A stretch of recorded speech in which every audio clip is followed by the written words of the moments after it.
poor girl, or lucky girl, depends on how you look at it, got separated from the group and got out of the river along the rocks on the right-hand side above Haircut.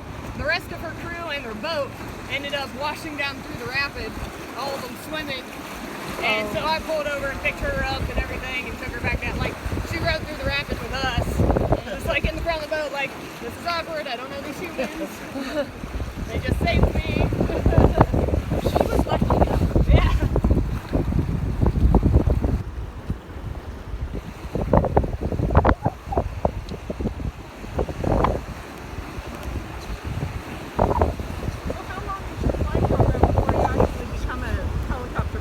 It takes about a year to a year and a half to get all your certification. Yeah. Like the hours that you need.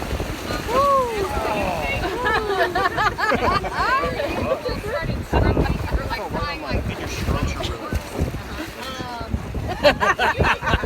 hours up.